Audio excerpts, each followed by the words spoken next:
හරි. තමයි අපි අද බලමු මේ ඕගනික් වල ආම්ලිකතා විචලනය කොහොමද කතා කරන්න කියලා. හරි මේක අපිට MCQ එකෙන් 60ක 70ක සම්භාවිතාවයක් තියෙනවා. ඒ වගේම ස්ට්‍රක්චර්ඩ් එකකට අහන්නත් පුළුවන්. හරිද? ගොඩක් වැදගත් තැනක්. මේ කියන්නේ කටපාඩමක් නැතුව ලස්සනට තේරුම් ගන්න මොකද මේක වෙන්නේ තියරි කියලා. හරිද? එතකොට අර අපිට තියරි හරියට දන්නවනම් අර සමහරක් තැන්වල අපිට අර ඉගෙන ගන්න දෙයට අමතරව දෙයක් අහන්න පුළුවන්. ඒතර මේක තියරි හරියට දන්නවනම් අපිට ගේමක් ගහන්න පුළුවන්. හරිනේ? හරි. අපි බලමු ආම්ලිකතා විචලනය.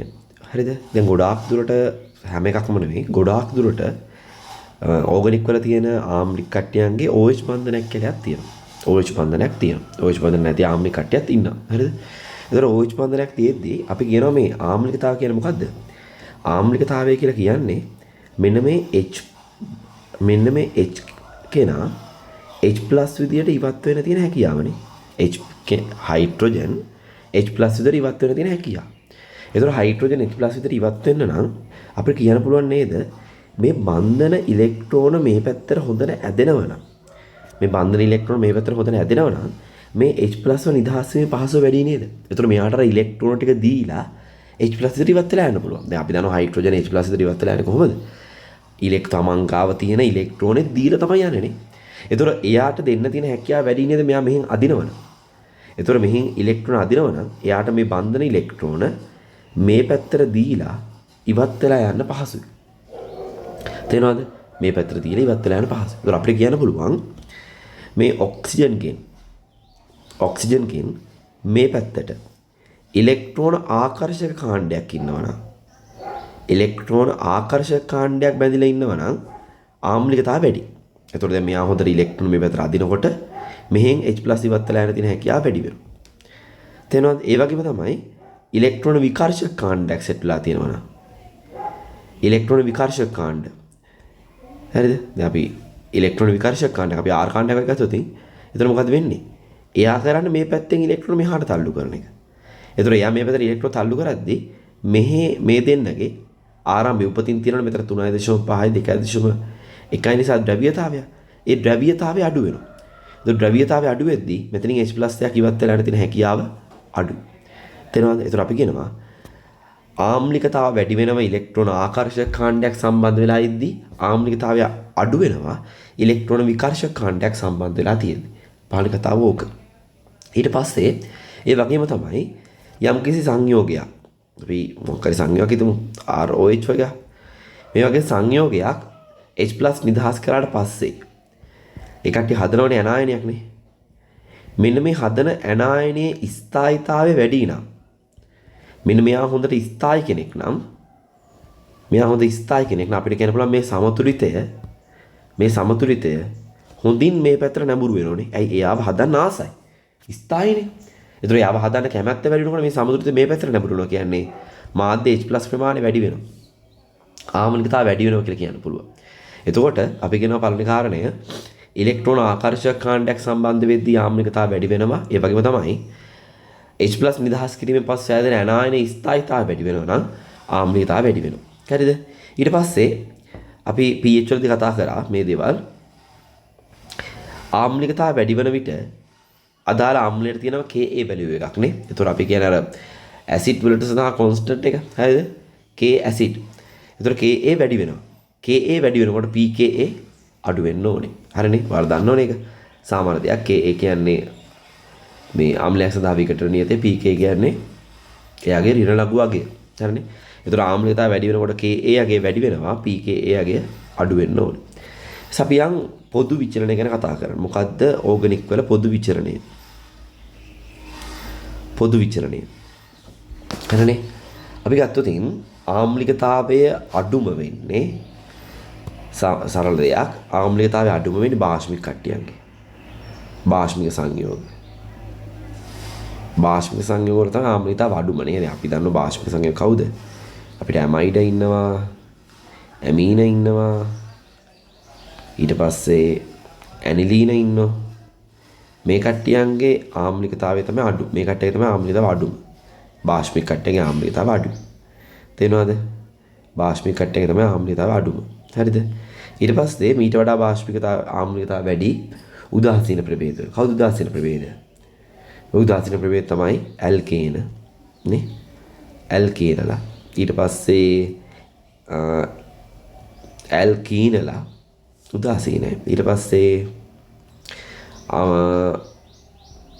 ඇල්ඩිහයිඩ් කීටෝන උදාසීනයි ඒකට උදාසීනයි හරිද ඇල්ඩිහයිඩ් කීටෝන සාමාන්‍ය උදාසීන අපි කියන උදාසීන සංයෝග කියලා හරිද තව චූටි වෙනස්කම් තියෙන්න පුළුවන් අපි මේ දේවල් මේ පස්සේ කතා කරමු දැන් මේක පොදුවේ කතා කරලා මෙහෙම මේකට වෙනස්කම් ගැන පොදුවේ කතා කරමු හරිද දැනට මම කීටෝන විතරක් ලියන්න පොඩි හේතුවක් නිසා හරිද කීටෝනත් ඇත්තටම යම් කිසි අවස්ථාවක් තියෙන වෙනස් වෙන අවස්ථාවක් හොඳ ඒක නිසා මේ ඒක අපි වෙනම කතා කරමු හරිනේ එතකොට මේ කට්ටිය උදාසීනයි ඊට පස්සේ ඇල්කයිල් හේලයිඩ් උදාසීනයි හරිද ඇල්කයිල් හේලයිඩ් උදාසීනයි ඔය ගොඩක් ඒ කියන්නේ බහුතර කට්ටිය ඉන්නවා උදාසීන කට්ටිය හරිද එතකොට මේ උදාසීන ප්‍රභේද මේ කට්ටිය උදාසීන කට්ටිය එතකොට පළවෙනිටම අපිට හම්බුන ආම්ලික කෙනා තමයි කවුද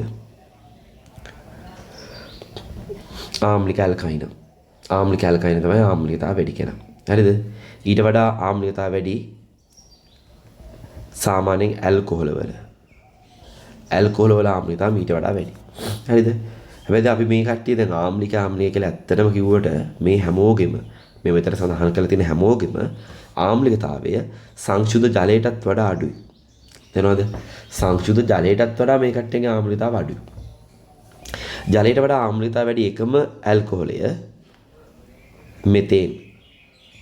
මෙතනෝල් තේරෙනවද මෙතනෝල් මෙයා විතරයි ජලයට වඩා ආම්ලිකතාව වැඩි එකම ඇල්කොහොලය මෙතනෝල් හරිම වැදගත් පොයින්ට් එකක් හරිනේ හොඳට මතක තියාගන්න ඕනේ ජලයට වඩා ආම්ලිකතාව වැඩි එකම ඇල්කොහොලය මෙතනෝල් ඊට පස්සේ ඇල්කොහොල වලට වඩා ආම්ලිකතාව වැඩි අපි කතා කරලා තියෙනවා ෆීනෝල් වල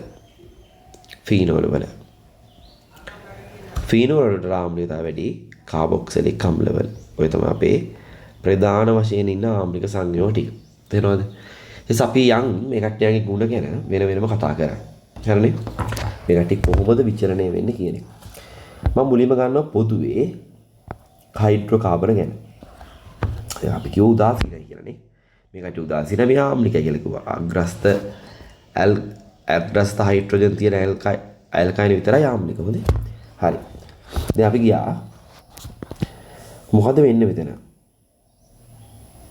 හරිනේ මේ කට්ටිය ගත්තට පස්සේ මේ කට්ටියන්ගේ කාබන් පරමාණු මුහුම් කරන මෙයා sp මුහුම් කරණය මෙයා sp2 මුහුම් කරණය මෙයා sp3 මුහුම් කරණය තියෙනවා තේරෙනවද ඒතර sp විදිහට මුහුම් කරන ටික වෙන වෙලා තියෙනවා හරිද එතකොට අපේ ළමයි දන්නෝ මොකද්ද යම්කිසි පරමාණුවක මුහුම් කරණේ S ලක්ෂණ ප්‍රතිශතය වැඩි වෙනකොට එයාගේ ඉලෙක්ට්‍රෝන ඇදීමේ හැකියාව වැඩි වෙනවා. නැත්නම් විද්‍යුත් ඍණතාවය වැඩි වෙනවා. ඒතර අපි දන්නවා දැන් මේ පැත්තට කාබන්හි මුහුම් කරණේ S ලක්ෂණ වැඩි වෙනවා. වෙනෝනේ. පළවෙනි එක යන 125යි. ඊට පස්සේ 33.3යි. ඊට පස්සේ 50යි. තේරෙනවද? එතකොට ওই විදිහට තමයි ආම්ලිකතාව මේ S ලක්ෂණ වෙනස් වෙන්නේ. S ලක්ෂණ වැඩි වෙනකොට විද්‍යුත් ඍණතාවය වැඩි වෙනවා නම් මේ කට්ටියගේ ඉලෙක්ට්‍රෝන ඇදීමේ හැකියාව මේ පැත්තට වැඩි වෙනවා. දැන් මේ කට්ටියට වඩා මේ කාබන්ට ඉලෙක්ට්‍රෝන ඇදීමේ හැකියාව වැඩි.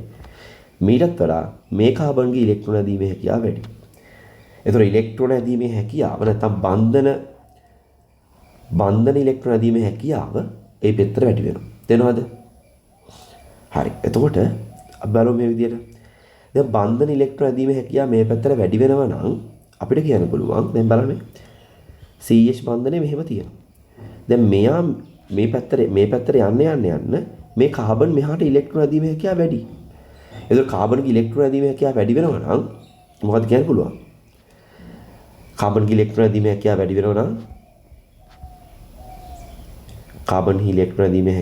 වෙනවා නම් අපිට කියන්න පුළුවන් මේ බන්ධනයේ ද්‍රව්‍යතාවය මොකද වෙන්නේ?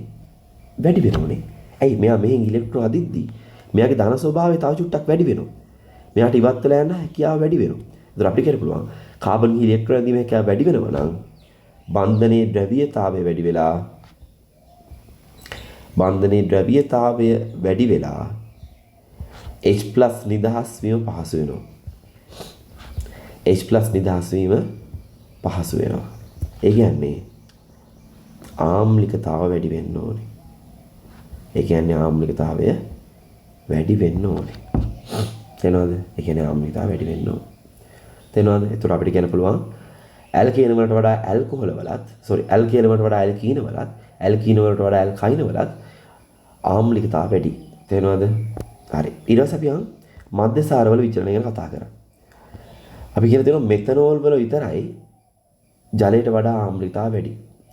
මෙතනෝල් හැර අනෙක් සියල්ලම ආම්ලිකතාවයේ ජලයටත් වඩා අඩු වෙනවා. ඒතර මොකද්ද මේ කතාව? අපිට බලන්න පුළුවන් මේ පැත්තට යද්දී කාබන් දාමේ දිග වැඩි වෙනෝනේ. කාබන් දාමේ දිග වැඩි වෙනවා. කාබන් දාමේ දිග වැඩි වෙනකොට දැන් ඔයා දන්නවා R කාණ්ඩ කියන්නේ ඉලෙක්ට්‍රෝන විකර්ෂක කාණ්ඩ. ඒතකොට මෙයා මේ පැත්තට ඉලෙක්ට්‍රෝන තල්ලු කරන හැකියාව කාණ්ඩේ පහළට වැඩි වෙනෝනේ.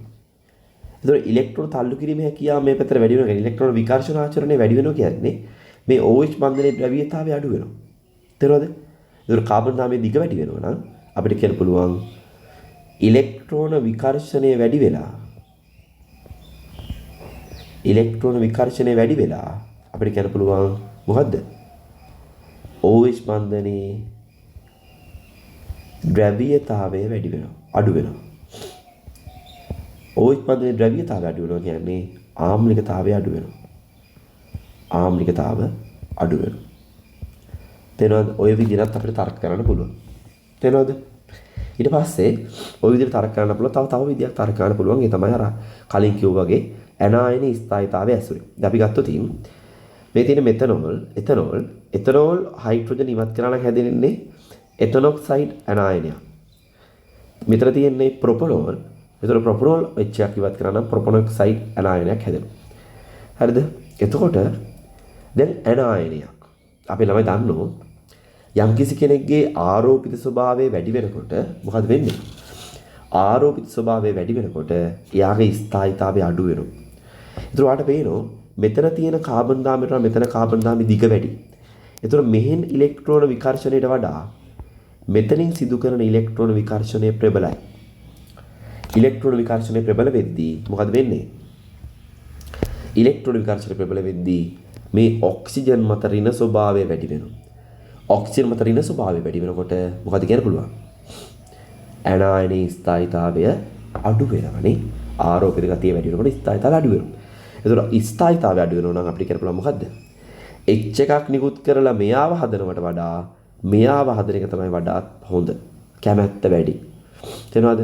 මෙයාව හදන්න තියෙන කැමැත්ත වල මෙයා හදන්න තියෙන කැමැත්ත වැඩි. ඒ නිසා අපි කියනවා එතනෝල් වල ආම්ලිකතාවය ප්‍රොපනෝල් වල ආම්ලිකතාවයට වඩා වැඩි කියලා. තේරෙනවද? ප්‍රොපනෝල් වල ආම්ලිකතාවයට වැඩි. තේරෙනවනේ? හරි සරල දේවල්. ඒ කියන්නේ අපි දන්න දේවල් මෙතන ඇප්ලයි කරන්න තියෙනවා. තේරෙනවනේ? හරි. ඊට පස්සේ